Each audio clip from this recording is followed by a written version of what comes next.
বলছে ভুলে যাওয়ার ছেলে নয়, ছেড়ে দেওয়ার ছেলে নয়। আমি আবারও রিপিট করছি, আমি ভুলে যাওয়ার ছেলে না, আমি ছেড়ে দেওয়ার ছেলে না। যে ভিডিও, যে ওসি, যে আইসি, যে এসডিও হোক আর যে লেভেল অফিসার হোক না কেন, যারা এই অপকর্মের সাথে যুক্ত, যে সমস্ত নোট ডাউন করে আমাদের কাছে রাখা আছে। সময় আসছে সরকারের পরিবর্তন হবে। কেউ সরকারকে আটকে রাখতে পারবে না, পুলিশ দিয়ে সরকার চলে না। জনগণ সরকারের পাশে নাই, সেই সময় সেই এসডিও, সেই ভিডিওগুলোকে খুঁজে বার করা হবে। এখন আত্মগোপন করুক আর যাই করুক, জনমানুষে নিয়ে আসা হবে। আইনি বিচার ব্যবস্থার মাধ্যমে তাদের কাছে আমি বুঝে নেব গণতন্ত্রকে যারা হত্যার খেলায় যারা সহযোগিতা করে দিচ্ছে, যে আধিকারিকরা, যে ফ্ল্যাশব্যাক নিউ ব্লগ ভিডিও। আশা করি তোমরা খুবই ভালো আছো এবং তোমাদের দোয়া ভালো আছে, আমি খুবই ভালো আছি। তো ফাইনাল আজকে কিন্তু পলিহাট থেকে এখান থেকে ভিডিওটা শুরু করেছি। তো আমার প্রাণ প্রিয় পীরজাদা ভাঙড়ের বিধায়ক নওশাদ সিদ্দিকী ভাইজান, তো এখানে এসে একটু আসা দেরি হয়ে গেছে। আর আমার প্রিয় আমার বন্ধু শানুর, কেমন আছো? আলহামদুলিল্লাহ ভালো আছি। বল কি ব্যাপার, ইউটিউবে তোমার খুঁজে পাওয়া যাচ্ছে না, হঠাৎ করে বিক্রি হয়ে গেলে কত টাকায়?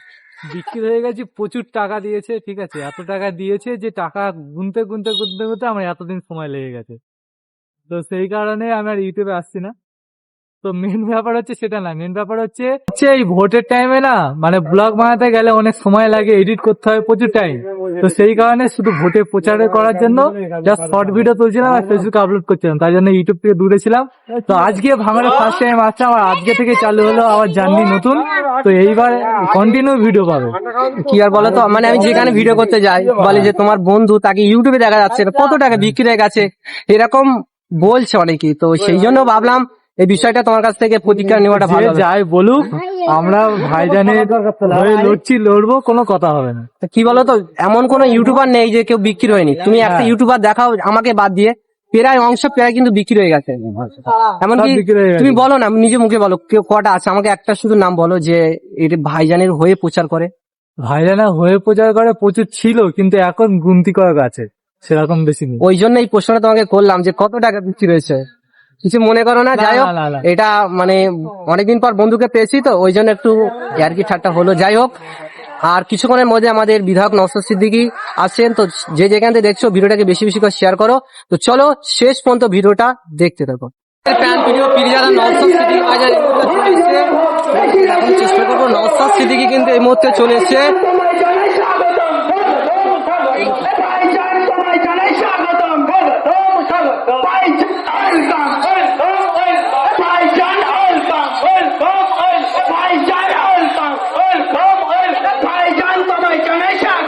ভাইজান কেমন আছো?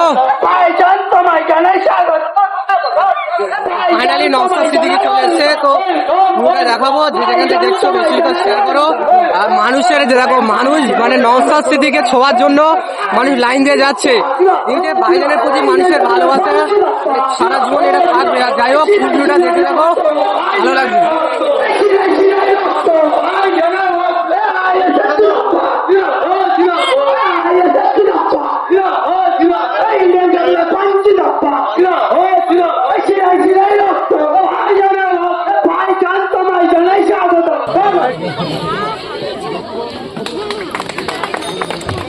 এরপর আমাদের প্রিয়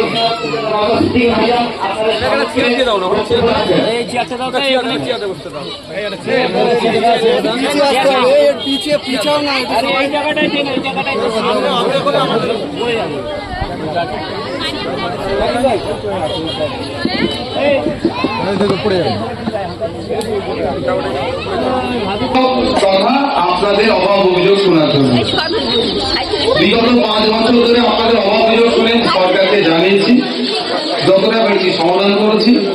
আবার নতুন করে শুনবো, আবার সরকারের কাছে জানাবো।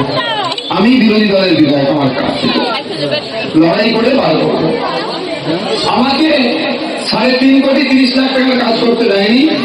আমি কথা দিয়েছিলাম 1 কোটি 37 লক্ষ টাকা বাড়ি থেকে এনে কাজ করে দেখিয়েছি। তাহলে এটাও বলে রাখি যে 1 কোটি 37 লক্ষ টাকা বাকি যে কাজটা আছে তার অনেকটাই টেন্ডার হয়ে আছে। অর্থাৎ ভাঙড়ের মানুষ প্রায় 5 কোটি টাকার কাজ হবে, বাকি টেন্ডারের কাজটা আমি বার করে দেখিয়ে দেবো। ঠিক আছে, ধন্যবাদ আপনাদের। এই বুথে আমাকে 817টা মতো ভোট পেয়েছি আমি, শাসক দল পেয়েছেন 138টা ভোট, বিরোধী থাকতে হবে।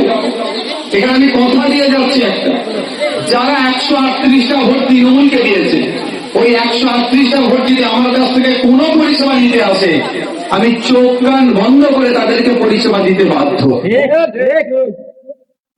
যে 118টা ভোটার আমাকে ভোট দেয়নি, তারা কোনো ধরনের এই ধরনের সংকুচিত হবেন না, আতঙ্কিত হবেন না যে ভাইজানকে ভোটটা দিইনি, ভাইজানকে আমাকে পরিষেবা দেবে না।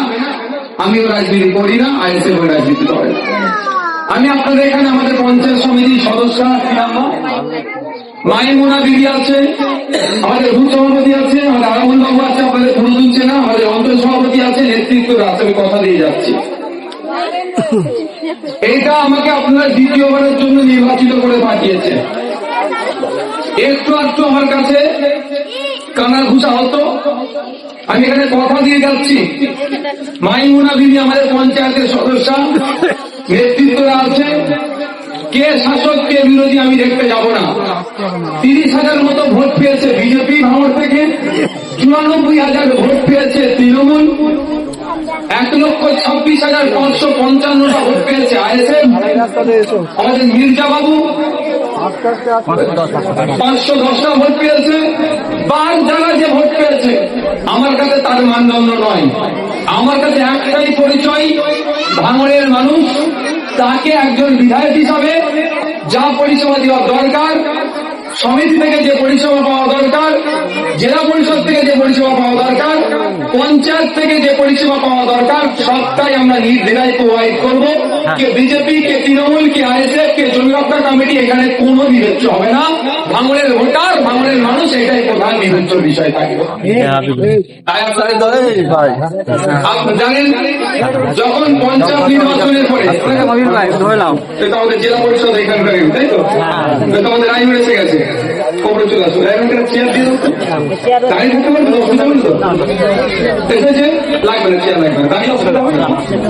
তো সুতরাং আমি আপনাদের বলবো, দ্বিতীয়বারের যখন জন্য আমাকে আপনারা নির্বাচিত করে পাঠিয়েছে, দায়িত্ব প্রথমবারের থেকে বেশি আমার কাছে বর্তাই, তাই না? এখানে একটা কথা দিয়ে যাচ্ছি আপনাদের, আমার নাম্বার তোমার প্রত্যেকের বাড়িতেই আছে, প্রত্যেকের কাছে আছে।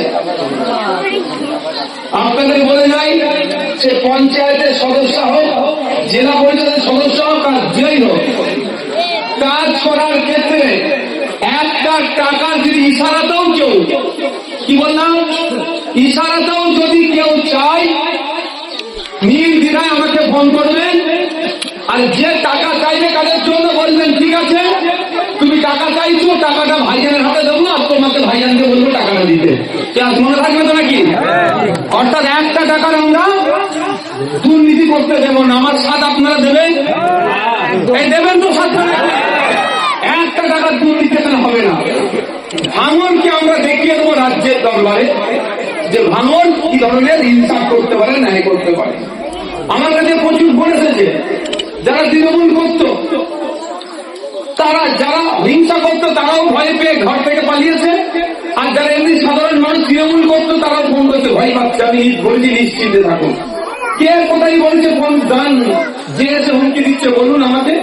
পাঠিয়েছে সঙ্গে সঙ্গে আমাদের নেতৃত্বদের কাছে পাঠিয়ে দিয়েছি, এই হচ্ছে দেখো, সঙ্গে সঙ্গে সব বন্ধ করে দিচ্ছি। ভাঙড়কে আমরা হিংসা করতে দেব না। ভাঙড় থেকে নটোরিয়াস মুক্ত ভাঙড় হয়েছে, ক্রিমিনাল মুক্ত ভাঙড় হয়েছে, আর আইএসএফ এর মধ্য থেকে ভাঙড় থেকে নতুন ক্রিমিনাল ভাঙড় আমরা জন্মতে দেব না। তোলাবাজ মুক্ত ভাঙড় হয়েছে, দুর্নীতিগ্রস্ত মুক্ত ভাঙড় হয়েছে, নতুন করে ভাঙড়ে কালকে দুর্নীতিগ্রস্ত আমরা জন্মতে দেব না।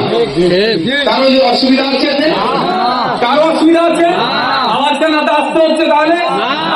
কারো অসুবিধা আছে? আমরা চাই শান্তি। এদিকে ভাইজান মানুষের সমস্যা দেখছে। তো আমি এখন আছি আমাদের ভাঙড়ের বিধায়কের সেই ভাঙা গাড়ি, যে গাড়ি ভাইজান বলেছিল যে 2026 সাল পর্যন্ত একই অবস্থায় থাকবে। সেই ভাঙা গাড়ি কিন্তু এখনো পর্যন্ত নওশাদ সিদ্দিকী দ্বিতীয়বার এমএলএ আছে ভাঙড়ের, তারপরে সেই গাড়ি এখনো একই অবস্থায় আছে। তো নওশাদ সিদ্দিকীর গাড়িটা দেখে মানে এতটাই ভালো লাগছে, হয়তো ভাঙাটা খারাপ লাগছে দেখে, কিন্তু নওশাদ সিদ্দিকী যে কথাটা দিয়েছিল যে গাড়ি 2026 সাল পর্যন্ত থাকবে, তো এখনো কিন্তু সেই অবস্থায় আছে। তো যাই হোক, আজকের এই ছোট্ট ভিডিওটা কেমন হয়েছে অবশ্যই কমেন্ট করে জানাবেন। দেখাচ্ছে নেক্সট একটা কোনো ভিডিওতে, ততক্ষণ সবাই ভালো থাকবেন, সুস্থ থাকবেন, আমার জন্য দোয়া করবেন।